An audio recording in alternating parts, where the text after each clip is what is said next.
Back to clean news UP. चलिए देखते हैं उत्तर प्रदेश की 25 फटाफट बड़ी खबरों को।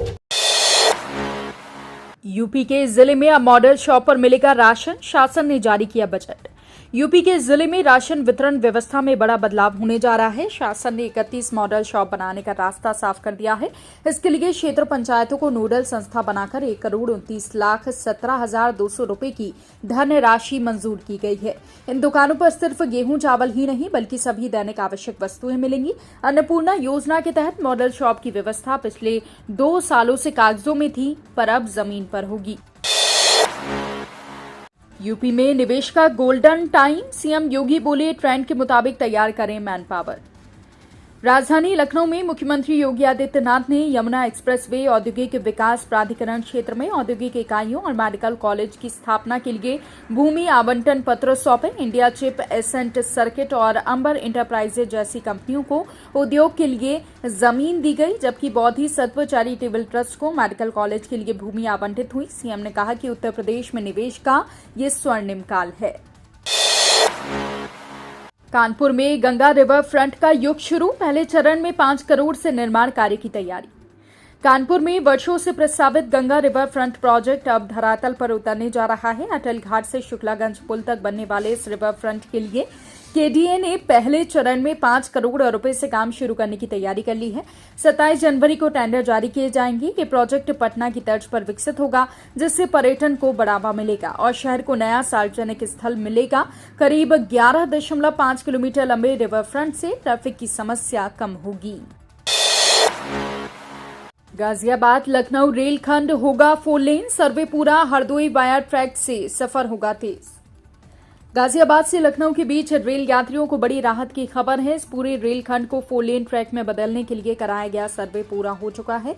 करीब 328 किलोमीटर लंबे इस रूट पर 2 चरणों में काम प्रस्तावित है। पहले गाजियाबाद से बरेली और फिर बरेली से हरदोई होते हुए लखनऊ तक डीपीआर रेल मंत्रालय को भेज दी गई है। 4 लेन ट्रैक बनने से ट्रेनों की रफ्तार बढ़ेगी, क्रॉसिंग की समस्या कम होगी और यात्रियों का समय बचेगा। 22 जनवरी से यूपी में बारिश की दस्तक, हवा बदलेगी दिशा, ठंड से मिलेगी राहत। यूपी के मौसम में बड़ा बदलाव आने वाला है। 2 सक्रिय पश्चिमी विक्षोभों के प्रभाव से 22 जनवरी से पश्चिमी उत्तर प्रदेश में वर्षा का दौर शुरू होने की संभावना है, जो 5 से 6 दिन तक जारी रह सकता है और पूर्वी यूपी तक भी व्यापक बारिश हो सकती है। इस दौरान तापमान में बढ़ोतरी से ठंड में राहत मिलेगी। लखनऊ समेत कई जगहों पर छिटपुट बारिश के साथ न्यूनतम तापमान में 4 से 6 डिग्री की बढ़ोतरी दर्ज की गई।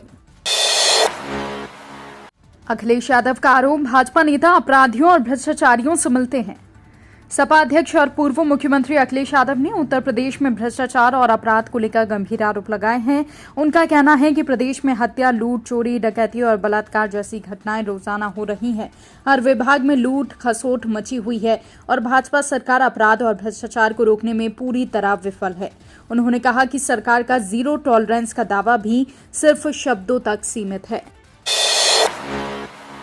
लखनऊ में सिंगल यूज प्लास्टिक पर सख्ती, किंग ऑफ चाट पर 10,000 का जुर्माना। लखनऊ नगर निगम ने सिंगल यूज प्लास्टिक और गंदगी फैलाने वालों के खिलाफ सख्त अभियान चलाया। महात्मा गांधी मार्ग स्थित किंग ऑफ चाट की दुकान पर गंदगी पाए जाने पर 10,000 रुपए का चालान किया। वहीं शहर के अलग अलग इलाकों में प्रतिबंधित पॉलीथीन के इस्तेमाल पर कार्रवाई करते हुए कुल 13,000 रुपए का जुर्माना वसूला गया और 2.5 किलो पॉलीथीन जब्त की गई।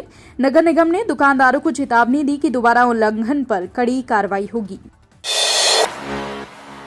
कानपुर में केडीए ने घोषित की अवैध प्लांटिंग, बिल्डरों को जारी किए नोटिस। कानपुर विकास प्राधिकरण ने न्यू कानपुर सिटी योजना के आसपास अवैध निर्माण और प्लाटिंग पर सख्त कार्रवाई शुरू कर दी है। प्राधिकरण ने 19 लोगों को नोटिस जारी कर उनके दस्तावेज मांगे हैं, नहीं तो अवैध निर्माण गिराए जाएंगे। बिठूर में भी अवैध प्लाटिंग और अपार्टमेंट पर कार्रवाई की तैयारी है। सिंहपुर से कल्याणपुर तक कई बिल्डर योजना की आड़ में अवैध धंधा कर रहे थे, जिस पर केडीए ने सख्त रुख अपनाया है। 8वीं और इंटर पास युवकों के लिए यूपी रोडवेज में नौकरी का मौका। उत्तर प्रदेश परिवहन निगम ने सहारनपुर मंडल में रोडवेज बसों के लिए बड़े भर्ती अभियान की तैयारी शुरू कर दी है। 420 चालक पदों पर संविदा के आधार पर भर्ती की जाएगी, जबकि इंटर पास उम्मीदवारों के लिए करीब 156 परिचालक पद आउटसोर्सिंग के माध्यम से भरे जाएंगे। परिचालक पद के लिए सेवा योजन पोर्टल पर आवेदन की अंतिम तिथि 24 जनवरी है। परिवहन निगम के क्षेत्रीय प्रबंधक ने बताया कि निगम के परिक्षेत्र के 6 डिपो में कुल 805 बसें हैं और हर साल बसों की संख्या बढ़ रही है। नोएडा इंजीनियर की मौत पर सीएम योगी का बड़ा एक्शन, सीईओ लोकेश एम को हटाया।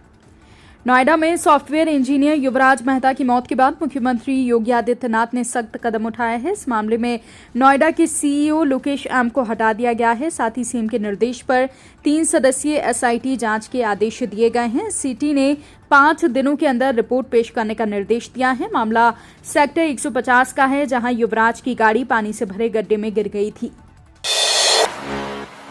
8 साल से बंद पड़ा जेपीएनआईसी होगा शुरू, अखिलेश ने कई बार अंदर जाने की कोशिश। 8 साल से बंद पड़े जयप्रकाश नारायण अंतर्राष्ट्रीय सेंटर को फिर से खोलने की तैयारी शुरू हो गई है। केंद्र परिसर की खाली जगह का पार्किंग के रूप में उपयोग किया जाएगा। इसके लिए परिसर की साफ सफाई का काम किया गया है। हालांकि अभी सेंटर के अधूरे काम और विधिवत संचालन को लेकर स्थिति स्पष्ट नहीं है। पिछले साल सरकार ने इसका संचालन एलडीए को सौंप दिया है, जिसके बाद एलडीए संचालन को लेकर तैयारी कर रहा है। निजी स्कूलों में पढ़ सकेंगे गरीब बच्चे, प्रवेश होंगे 3 चरणों में। प्रदेश में निःशुल्क और अनिवार्य बाल शिक्षा का अधिकार अधिनियम के तहत गरीब बच्चों के लिए इस बार निजी स्कूलों में प्रवेश की प्रक्रिया 3 चरणों में पूरी होगी। प्रवेश प्रक्रिया 2 फरवरी से शुरू होगी। पहले चरण में आवेदन 2 से 16 फरवरी तक होंगे। इस साल पहली बार आरटीई में अभिभावकों के आधार पर प्रवेश दिया जाएगा। इसी आधार पर लिंक खाते में किताब, कॉपी आदि के पैसे का भुगतान भी किया जाएगा। बेसिक शिक्षा विभाग ने नए सत्र 2026-27 के लिए कार्यक्रम जारी किया है। 18 फरवरी को एएमसी स्टेडियम में महिला मिलिट्री पुलिस भर्ती रैली। छावनी स्थित एएमसी सेंटर और कॉलेज के स्टेडियम में 18 फरवरी को महिला मिलिट्री पुलिस अग्निवीर भर्ती रैली आयोजित की जाएगी। ये उत्तर प्रदेश में होने वाली 6ठी भर्ती रैली होगी, जिसमें यूपी और उत्तराखंड की करीब 1000 महिला अभ्यर्थी हिस्सा लेंगी। मध्य कमान के जनसंपर्क अधिकारी शांतनु प्रताप सिंह ने बताया कि रिक्रूटिंग जोन यूपी उत्तराखंड और रिक्रूटिंग ऑफिस लखनऊ के तहत ये 1 दिवसीय रैली कराई जा रही है। बाल विवाह पर संभल प्रशासन का सख्त वार, 100 दिन का अभियान, दोषियों को जेल और भारी जुर्माना। संभल में बाल विवाह के खिलाफ 100 दिवसीय जागरूकता अभियान शुरू हो गया है। जिलाधिकारी डॉक्टर राजेंद्र पेंसिया और एसपी कृष्ण कुमार बिश्नोई ने बाल विवाह मुक्ति रथ को हरी झंडी दिखाकर रवाना किया। डीएम ने साफ कहा कि बाल विवाह में शामिल होने या सहयोग करने पर 2 साल की जेल और 1 लाख रुपए तक का जुर्माना हो सकता है। पंडित, मौलवी, बैंड पार्टी और टेंट वालों तक पर भी कार्रवाई होगी।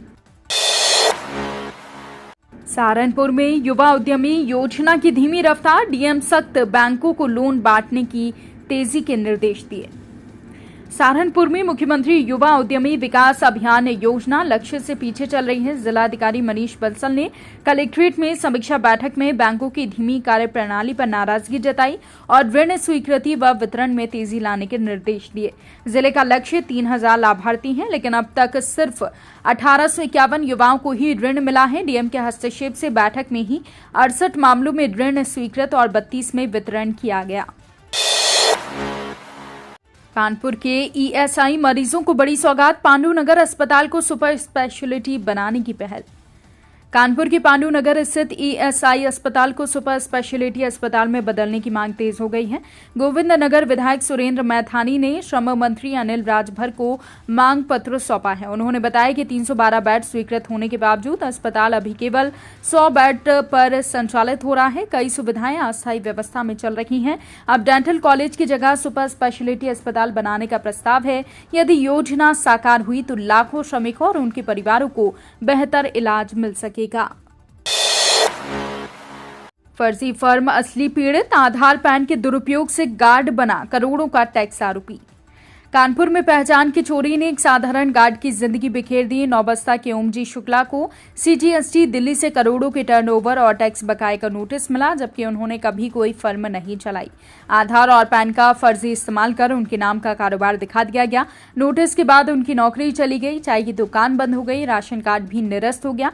पीड़ित ने जिलाधिकारी से मिलकर न्याय की गुहार लगाई है।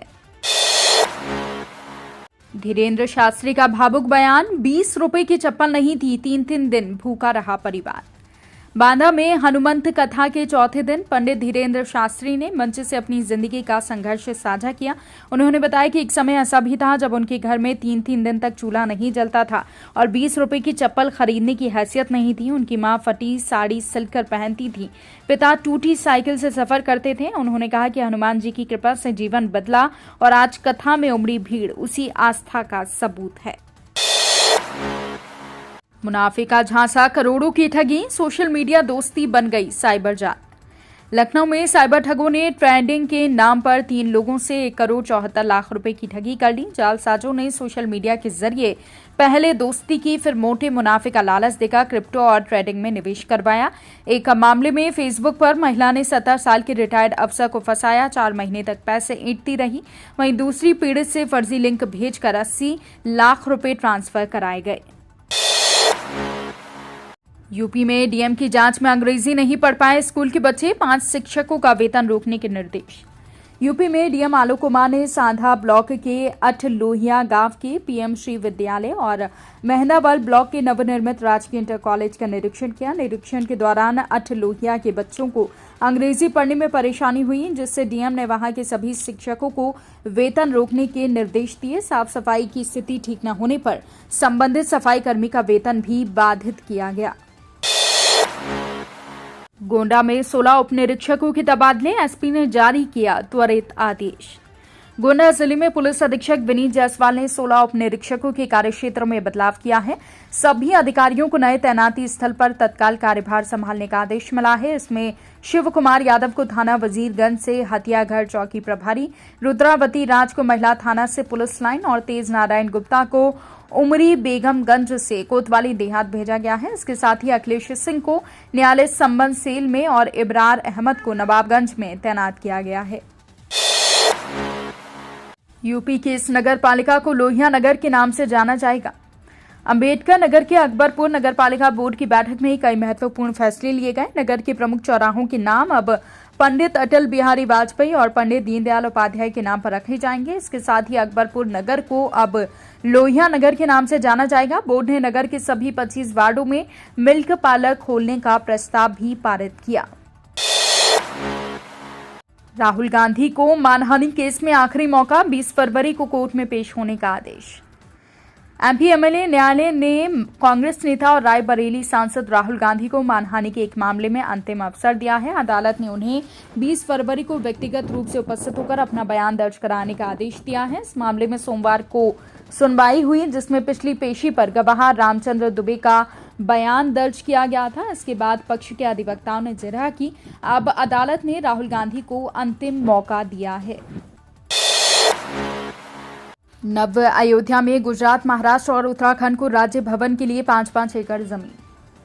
रामनगरी अयोध्या की नव्य पहचान को राष्ट्रीय स्वरूप देने के लिए एक बड़ा कदम उठाया गया। नव्य अयोध्या में गुजरात, महाराष्ट्र और उत्तराखंड को उनके राज्य भवन निर्माण के लिए भूमि आवंटित कर दी गई है।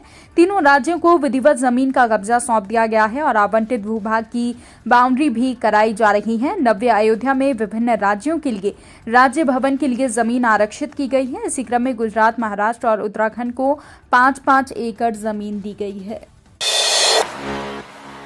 कानपुर में बूथ डे, 3770 केंद्रों पर सूची वाचन, बीएलओ की गलतियों पर प्रशासन सख्त।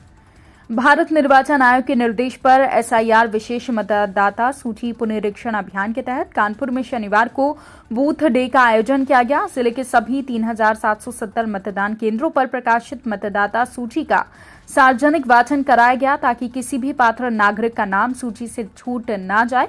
बूथ डे के दौरान कल्याणपुर विधानसभा क्षेत्र के कई मतदान केंद्रों का जिलाधिकारी जितेंद्र प्रताप सिंह ने औचक निरीक्षण किया। तो ये थी आज की 25 फटाफट बड़ी खबरें। अगर आपको न्यूज पसंद आई हो तो वीडियो को लाइक और शेयर जरूर करें। धन्यवाद।